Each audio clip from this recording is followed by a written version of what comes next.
രാഷ്ട്രീയത്തിൽ എന്തും സംഭവിക്കാം എന്ന് നമ്മൾ പറയാറുണ്ട്. പശ്ചിമബംഗാൾ രാഷ്ട്രീയം ഇപ്പോൾ ദേശീയ രാഷ്ട്രീയമായിട്ട് ഇഴുകിച്ചേർന്ന് നിൽക്കുകയാണ്. ഏതൊരു നേതാവും ഒരു 5-10-15 വർഷങ്ങളുടെ ഭരണത്തിന് ശേഷം നടക്കുന്ന തെരഞ്ഞെടുപ്പിൽ പരാജയപ്പെടുന്നതിൽ അസ്വാഭാവികതയൊന്നുമില്ല. ആ സമയത്ത് അവരെന്താണ് ചെയ്യുക? അവർ ചെയ്യുന്നത് തങ്ങളുടെ നടപടികളൊക്കെ തെറ്റായിപ്പോയി, അല്ലെങ്കിൽ തങ്ങൾ ചില ഭരണപരിഷ്കാരങ്ങൾ നടത്തി അത് ജനങ്ങൾക്ക് വേണ്ട രീതിയിൽ ഉൾക്കൊള്ളാൻ പറ്റിയിട്ടില്ല തുടങ്ങിയ വിലയിരുത്തലാണ് അവർ നടത്തുക. അതിനുശേഷം അവർ വീണ്ടും ജനങ്ങളുടെ ഇടയിൽ പ്രവർത്തിക്കുന്നു, അധികാരം തിരിച്ചു പിടിക്കാൻ ശ്രമിക്കുന്നു.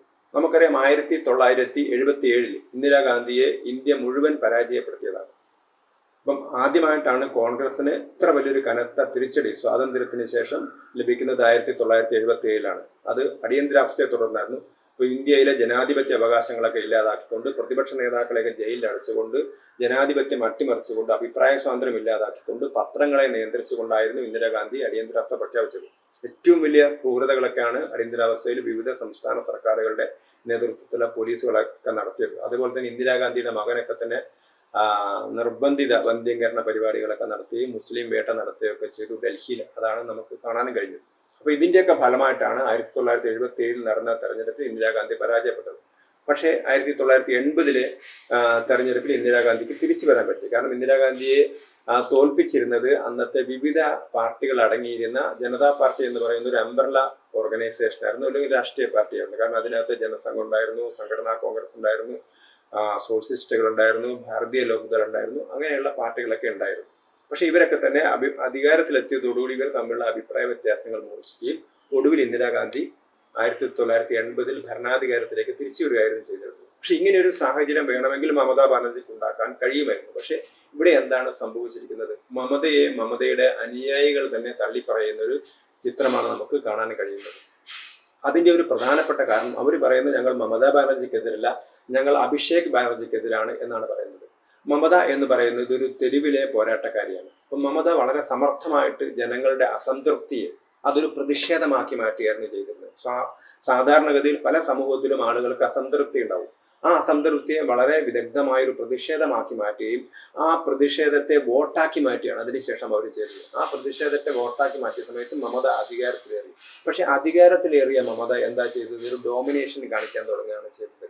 അല്ലെങ്കിൽ അവര് ഏകാധിപതിയായിട്ട് മാറുന്നു. അപ്പം അവരുടെ ഒരു പോരാട്ടത്തിന്റെ ഭാഗമായിട്ട് നിരവധി പേർ കൊല്ലപ്പെട്ടിട്ട്, നിരവധി പേർ ത്യാഗോജലമായ കഷ്ടപ്പാടുകൾ നടത്തിയിട്ടുണ്ട്. ആ ആളുകളൊക്കെ തന്നെ അവരുടെ കൂടെ ഉണ്ടായിരുന്നു. അവരൊക്കെ തന്നെ മമതയെ നേതാവായിട്ട് കരുതിയിരുന്ന ആളുകളാണ്. പക്ഷേ മമത അധികാരത്തിൽ അങ്ങ് അടിയുറച്ച സമയത്ത്, അല്ലെങ്കിൽ അവർ അധികാരം ഉറപ്പിച്ച സമയത്ത്, ഒരു തവണ കൂടി വീണ്ടും ജയിച്ച സമയത്ത് അവർ ചെയ്തത് അവരുടെ മരുമകനെ ഇതിന്റെ നേതാവാക്കുകയാണ് ചെയ്തത്, അഭിഷേക് ബാനർജി. ഇന്ന് അഭിഷേക് ബാനർജി എന്ന് പറഞ്ഞാൽ അത്രയും ആളുകൾ അറപ്പോടുകൂടി ഉറപ്പോടുകൂടി നോക്കുന്ന ഒരു വ്യക്തിത്വമായിട്ട് മാറിയിരിക്കുന്നു.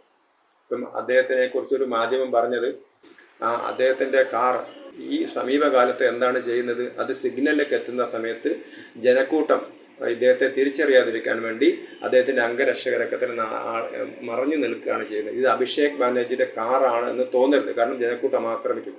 അത്രയും ഭീതിതമായ ഒരു അവസ്ഥയാണ് അവിടെ. കാരണം അത്രയും അഭിഷേക് ബാനർജിക്കെതിരായിട്ടുള്ള ഒരു രോഷമാണ് ഇപ്പോൾ ഉണ്ടായിക്കൊണ്ടിരിക്കുന്നത്. അപ്പൊ ഇവിടെയാണ് ഇപ്പോൾ പല രാഷ്ട്രീയ നേതാക്കളും, അതായത് മമതാ ബാനർജിയെ വാഴ്ത്തിയ ആളുകളൊക്കെ തന്നെ, സയോണി ഘോഷ് എന്ന് പറയുന്ന ടെലിവിഷൻ താരം അല്ലെങ്കിൽ സിനിമാ താരം, ഒരു ഗായികയാണ്, 33 വയസ്സേ ഉള്ളൂ, അവർ MP ആണ്. അവർ കുറച്ചു കാലമായി മമതാ ബാനർജിയുടെ നേതൃത്വത്തിൽ കഴിഞ്ഞ നിയമസഭാ തെരഞ്ഞെടുപ്പിൽ TMC പാർട്ടിയുടെ ഏറ്റവും വലിയ പ്രചാരകയായിരുന്നു സയോണി ഘോഷ്. സയോണി ഘോഷ് BJPയെ വിമർശിക്കുന്നത്, മോഡിയെ വിമർശിക്കുന്നത്, അമിത്ഷായെ വിമർശിക്കുന്നതൊക്കെ നമ്മൾ കണ്ടതാണ്. അവരുടെ പാർട്ട്, അവരുടെ അതുപോലെ തന്നെ പ്രകടനങ്ങൾ ഏറ്റവും നല്ല താരപ്രചാരകയായിട്ട് മാറിയ ആളാണ് സയോണി ഘോഷ്. ആ സയോണി ഘോഷിന് എന്ത് സംഭവിച്ചിരിക്കുന്നു? ആ സയോണി ഘോഷ് ഇപ്പൊ പെട്ടെന്ന് കളം മാറിയിരിക്കുകയാണ്. അവർ BJP നേതാവ് ഭൂപേന്ദ്ര യാദവ് കേന്ദ്രമന്ത്രിയുടെ വസതിയിൽ പോകുന്നു, യോഗത്തിൽ പങ്കെടുക്കുന്നു. ശത്രുഘ്ന സിൻഹ ഒരു കാലഘട്ടത്തിൽ അദ്ദേഹം BJP നേതാവായിരുന്നു, BJP രാജിവെച്ചു.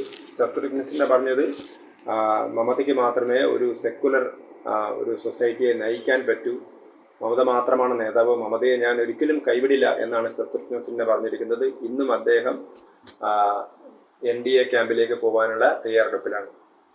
അതേപോലെ തന്നെയാണ് കക്കോലി ഘോഷ് ദസ്തിദാർ തുടക്കം മുതൽ തന്നെ മമതാ ബാനർജിയുടെ സഹായിയായിരുന്ന ആളാണ്. മമതയിലാണ് എല്ലാ പ്രതീക്ഷയും, മമതയെ ഞാൻ ഒരിക്കലും കൈവിടില്ല എന്ന് പറഞ്ഞ നേതാവാണ്.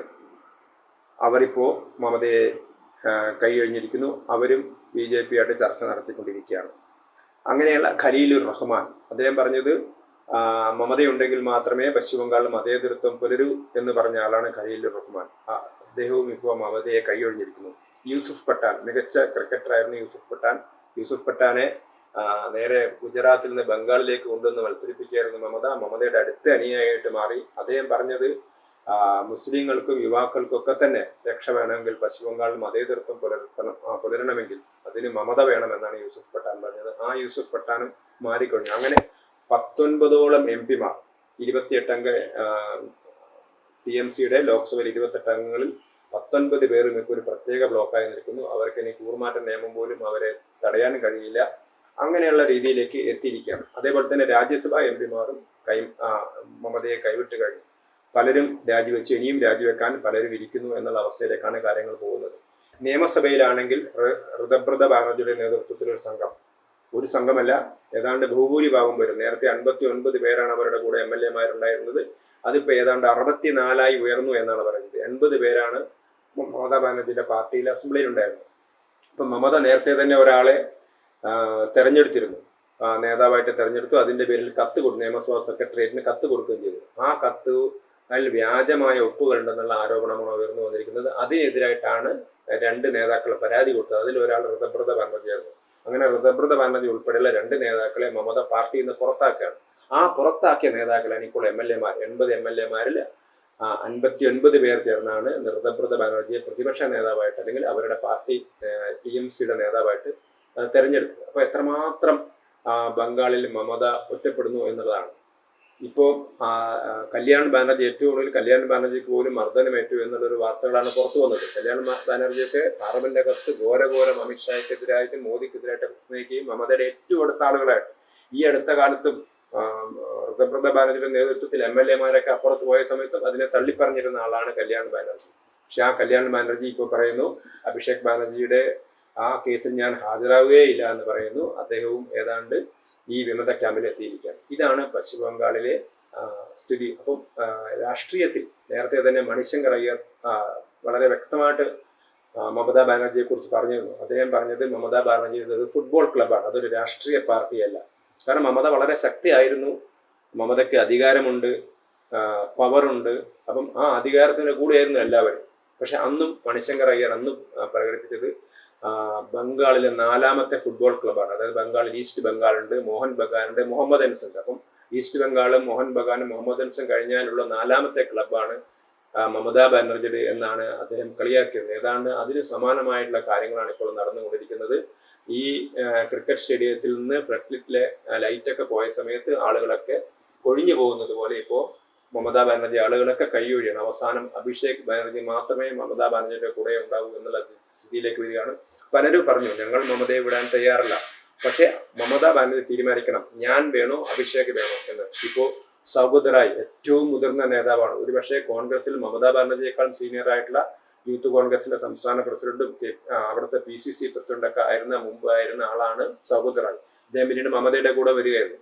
ആ സൗഗത് റായ് ഒക്കെ ഇപ്പം അഭിഷേക് ബാനർജിയെ തള്ളിപ്പറയാണ് ചെയ്യുന്നത്. അപ്പൊ അങ്ങനെ ഒരു അവസ്ഥയിലേക്ക് പശ്ചിമ ബംഗാൾ എത്തിയിരിക്കുന്നു. പശ്ചിമ ബംഗാൾ രാഷ്ട്രീയം തന്നെ ഒരു പ്രത്യേക രാഷ്ട്രീയമാണ്. കാരണം ഒരു പാർട്ടി തെരഞ്ഞെടുപ്പിൽ തോറ്റ സമയത്ത് അവരുടെ കൂടെ നിൽക്കുന്നതിന് പകരം മമതയെ ഇപ്പോൾ തള്ളിപ്പറയാണ്. ഇപ്പം ആളുകളൊക്കെ ട്രെൻഡ് അപ്പുറത്തേക്ക് മാറി എന്നുള്ളത് കൊണ്ട് മമതയെ തള്ളിപ്പറയാണ് ഇപ്പോഴത്തെ ഈ നേതാക്കന്മാരൊക്കെ ചെയ്യുന്നത്. ഇവരെയൊക്കെ തന്നെ BJP യിലേക്ക് ചേർക്കണമോ എന്നുള്ളത് പാർട്ടി നേതൃത്വമാണ് തീരുമാനിക്കേണ്ടത്.